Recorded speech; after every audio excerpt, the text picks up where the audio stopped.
जय हिंद दोस्तों आज की वीडियो में हम लोग देखेंगे भारतीय न्याय संहिता की धारा 5 के अंतर्गत किसका प्रावधान किया गया है। तो वीडियो के लास्ट तक बने रहना। बहुत ही छोटे और बहुत ही कम शब्दों में बहुत ही अच्छी जानकारी आप सभी के लिए इस वीडियो में मिलेगी।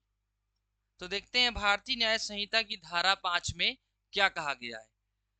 सजा का परिवर्तन यानी कि लघुकरण। यदि किसी दोषी व्यक्ति को यानी कोई अपराधी व्यक्ति है उसकी सजा में जब कमी की जाती है तो भारतीय न्याय संहिता की धारा 5 के अंतर्गत ही किया जाता है।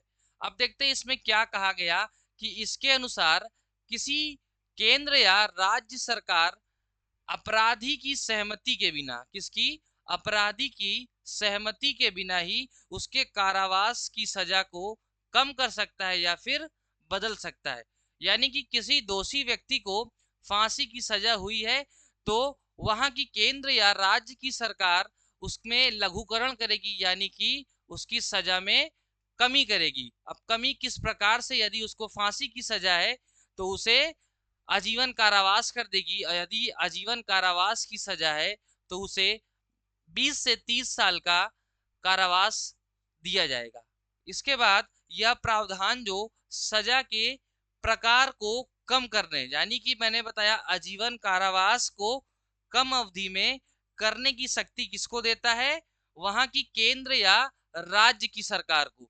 जिस राज्य में अपराधी को सजा सुनाई गई हो उसी राज्य के पास यह शक्ति होती है।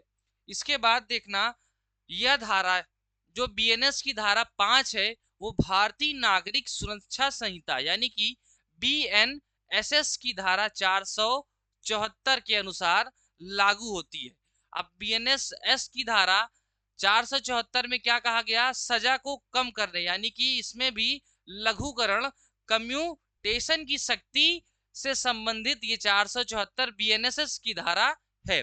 उदाहरण से समझना, एक व्यक्ति यानी कि एक दोषी व्यक्ति था रवि, उसको महाराष्ट्र की अदालत यानी कि महाराष्ट्र के कोर्ट ने क्या किया, एक गंभीर अपराध के लिए दोषी ठहराया गया, उसको आजीवन कारावास की सजा दी गई और उसके 10 साल के सजा पूर्ण होने के बाद महाराष्ट्र की राज्य सरकार को उसके अच्छे व्यवहार और उसके पुनर्वास प्रयासों के कारण उसके आजीवन कारावास को लगभग 20 साल के कठोर कारावास में परिवर्तित करने का निर्णय लिया गया।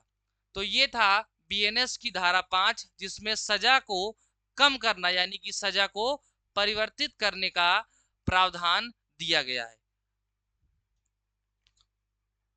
अगर वीडियो पसंद आई होगी तो हमारे चैनल अदालत पाठशाला को सब्सक्राइब कर लेना इसी तरह की अच्छी अच्छी और प्यारी प्यारी जानकारी के लिए। जय हिंद।